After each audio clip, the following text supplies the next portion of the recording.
Hey everybody, it's Booray from Tampa, Florida, and today I want to talk about using a flash versus using a video light. Let's go.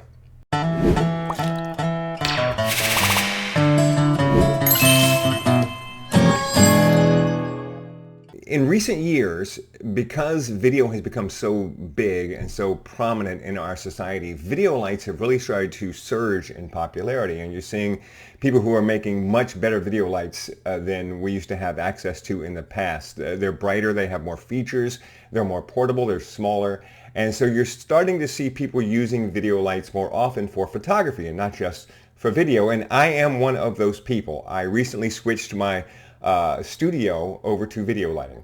It was all flash photography for 15 years, and now it's all video lights. I use all video lights in my studio for several reasons that I'm going to talk about in this video. But I specifically want to talk about using them on location, because I know a lot of people, when they get started with photography, and a lot of people who watch this channel are Fuji X100V users or 6 users if you're lucky enough to have your 6. I do not have my 6 yet. It's on order, so I'm waiting in line along with the rest of you. Pulled every string I could and all of them broke. Could not get one earlier. So I'm waiting for my Fuji X106 just like you are. But a lot of people who use this camera, they want to do something with light. They want to do some stuff with off-camera lighting perhaps, and flash can be intimidating, and they think, well, constant lighting is easier. And really the answer is yes and no. There's good points and there's bad points to both of them. So I thought I'd make a video where we talk about the difference between flash photography and video light photography, specifically on location, and how it can affect what you're doing. And when I talk about this, I'm talking about you've got your camera, you've got like one light, and you're just trying to take some pictures. I'm not talking about setting 5 lights up with a model under an overpass somewhere. I'm talking about just simple going out with 1 light or 2 lights. So first let's talk about flash, which is my go-to when I'm working. When I'm working on location, I use flash. I don't use video lights, but if I'm having fun on location, I will often use a video light. We'll talk about that in a minute.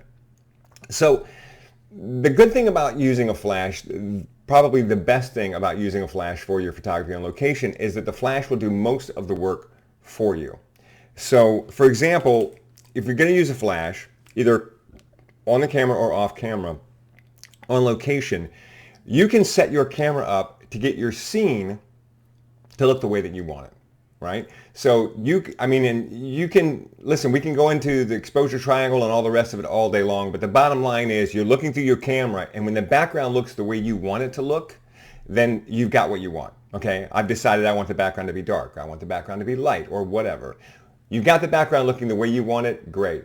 When you pull the trigger, the flash, if it's a TTL flash, and they all are through the lens metering, the flash, the camera will meter your subject's face. It will tell the flash how much power to put out, and then it will illuminate your subject's face for you and give you the proper exposure most of the time. These flashes and these cameras work together really, really well.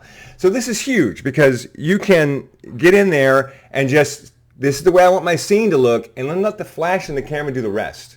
You know, in the old days, you had to dial the power up and down on the flash to get it right, back and forth. And if you move the flash, you had to change the power. And if you change your settings in your camera, you had to change the power of the flash. You don't have to do that anymore. You can do whatever you want in the camera. The flash will do everything for you automatically.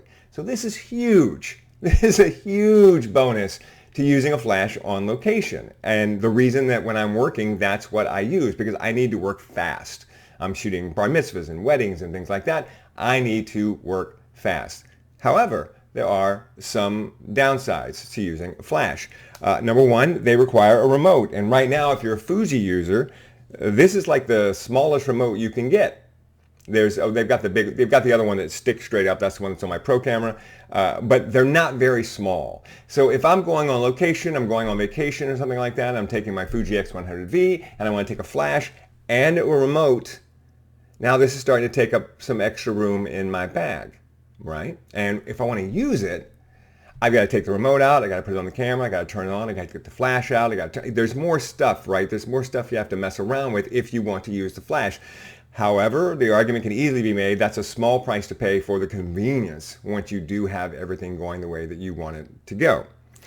Number 2 drawback to using a flash is that the flash has to recharge after every single pop. Now, this isn't a problem if you're using it at a low power, but if you're using it at a high power, it can be a problem because you're not going to get as many shots as you want. You will miss moments. You'll take a picture, something will happen. You'll go, oh, you hit the frame again, and the flash isn't recharged, and you missed the shot, right? So that's a downside to using flash as well. And finally, flash is distracting. It's distracting to the person who's having their picture taken, and it's distracting to everybody else who's in the room.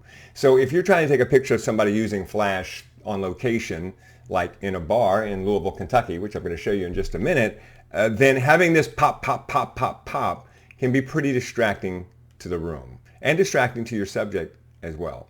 Oh, and there's one other thing that's a huge bonus with using a flash like this, and this is the fact that you can bounce it.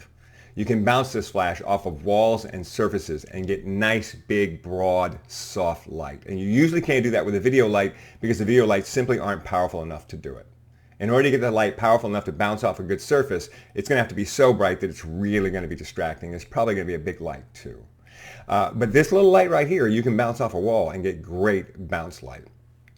So really, just so many great points as to why you should use a flash when you're on location.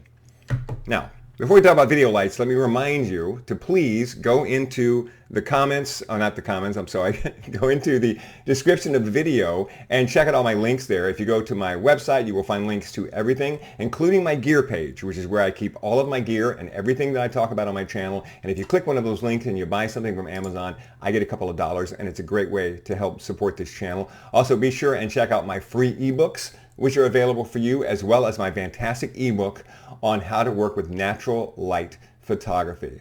There's a great discount code for that ebook. Look in the description, 50% off, so be sure and grab that before you go and get that particular ebook. Also, be sure and join my group, Pro Photo Talk with Booray Perry on Facebook, and follow me on Instagram and Threads.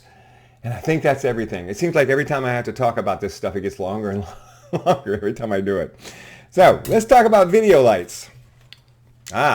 So this is a Xiam video light. I'm a big fan of Xiam. I use them in my studio, and I use them also for when I'm on location and doing fun stuff with my Fuji. I've got this one here. I've got the 40 back there behind my cup. You can barely see it back there. See a little white thing back there? That's the 40 watt. This is the big one. This is, I think, the 100 watt. No, this is the 20. I'm sorry. This is not the big one. This is the 20. This is the 20. But what I love about this, and I made a video about this on my channel, what I love about this is it's got all these detachable pieces on it. So they're all just magnetized, right? So you got barn doors, you got a magnetized grid you can put on this camera. So one of the benefits of using a video light is that it often comes with lots of features, whereas if you are going to use a flash, you typically have to buy these features. But the reason that the features can sometimes be better on a video light is that the video light has a larger area, right? This is huge. Look at the area of this flash, and then look at the area of this flash. See the difference here? So if you're working with this flash in close, or rather this video light in close on a person's face, it's a broader light source than this. It's at least 3 times broader than this is. And that can make a difference when it comes to hot spots and when it comes to harsh light. So a video light can be better in that respect because it's a broader surface. I mean, even, hang on, I'll just roll back and get this. Even if you're using the 40, I mean, look at the difference here. Right? See how much bigger this is? This is a bigger and broader light source. Excellent. One great thing about using a video light. Number 2, less attention. Just as I said that the flashes attract attention, video lights don't attract as much attention. Now they used to. It used to be if you were on location, you pulled out a video light and turned that baby on, and whoa, what's going on over there? But now everybody's carrying the lights with them. Right? Everybody's a YouTube influencer. Everybody's making videos to put on TikTok or whatever. So people seeing a constant light source around you, it's not as big a deal as it used to be. And so I found that when you turn on a video light, people don't freak out like they used to. It's becoming very ubiquitous in our society. Is that the word? Look it up for me and let me know in the comments. So that's kind of a nice thing, whereas the popping of a flash still draws attention. The popping of a flash says professional photographer, right? But a video light says everybody, right? Your teenage daughter, everybody's got one. It's less startling to your subject, and this is one of the things that I like about them when I do my stuff in my studio, when I do headshots, is that once you've got them in the lights, for a second they're like, oh, it's bright. But then they get used to it, and you're taking pictures without startling them, right? They're just sitting there, and you can take pictures all day long, and they don't, and they don't know. I have people lots of times when you're using a flash that every time the flash pops, they'll change their position or they'll move when maybe I don't want them to change their position and move. Right, so you can get lots of different shots. And this can be very, very cool because you can get shots that you wouldn't normally get. Just as with the flash has to recharge, with the video light it doesn't have to recharge, and you can just pop, pop, pop, pop, pop. And when I was in Louisville, Kentucky, I was using a video light in the bar at the Marriott. We were there for Imaging USA. Imaging USA is this giant convention that's put on by the Professional Photographers Association of America, Professional Photographers of America. And they are the largest and oldest photography association in the world. I'm a member, and they have a big competition there called the International Photographic Competition. And this year it was live on stage in front of about 1,000 photographers, and I was the host of the competition. So it was fantastic fun. If you've never been to this convention, you should go. As of the making of this video, the next convention will be next January, and it will be in Dallas. So please come to my old hometown of Dallas and check out the convention. It's a blast. There's usually about 9,000 photographers there. So it's really, really great. So anyway, I took my Fuji with me, and I took this particular light, right? The Mullis with me, and there's a link in the description for this light, because I just wanted to have fun with it. I wanted to see what I could do with it. And I have this friend, Rick, Tennessee Rick we call him, about the nicest person you ever meet in your life. And he is a master of using one video light to get a great portrait on location. Follow his Instagram. I'll be sure and link to that as well. And you will see these wonderful pictures that he takes of people using just one video light on vacation. So I thought, I'm going to challenge myself, and I'm going to go to the convention. I'm only going to take a video light. I'm not going to take a flash, and I'm going to see what I can do. So we get in the Marriott, and Rick is there, and I'm like, Rick, let's take some pictures. So Rick grabs my light, and we get a couple of photographers and drag them over, and we're like, come sit for us and come take some pictures. And the pictures that ended up being the ones that I love the most were the pictures where people weren't trying to pose for the camera, right? The pictures that were in between the pictures, those are the pictures that I like the most. And that is something that you frequently only get if you're using a video light, because you need to be able to shoot really, really fast. Bam, bam, bam, and get those shots. You're going to get more frames if you're using constant lighting, if you're using a video light. So, which one is right for you? Well, if you're me, both of them. You're going to use some in some situation, and you're going to use some in other situations. I will say this, if you're going to be outside and you're going to need flash, then you need a flash, because video lights just aren't bright enough most of the time to overpower the sun. So you will probably need a flash if you're going to be doing anything outdoors. But if you're inside, if you're going to be inside in darker situations, then a video light might just be the thing for you. And I really got to say that in all my years, I have never seen anything as good with the Fuji X100V series as this one, the Godox 350. This little TT350 right here with its rotating head has served me so well. It's not a big giant flash like the one I have on my professional camera. It's small and small enough for the Fuji, and I use it on location all the time. And this is my go-to flash. There will be a link in the description and a link with all my other stuff. And then I love this 20-watt Xiam light with all of its modifiers. However, the next time I go out, I'm not going to take this one. The next time I go out, I'm going to take this one. I'm going to take the 40 watt. Now, I'm not going to get the barn doors, and I'm not going to get the grid, which is going to cut down on what I can do with this light. But what I will get is a slightly bigger surface and twice as much power, and it takes up less room in my bag. This does not take up much room in my bag. So the next time I go out, then next year when I go to Imaging USA to host a competition again, this will be in my bag, and I'll be showing you pictures from that next year.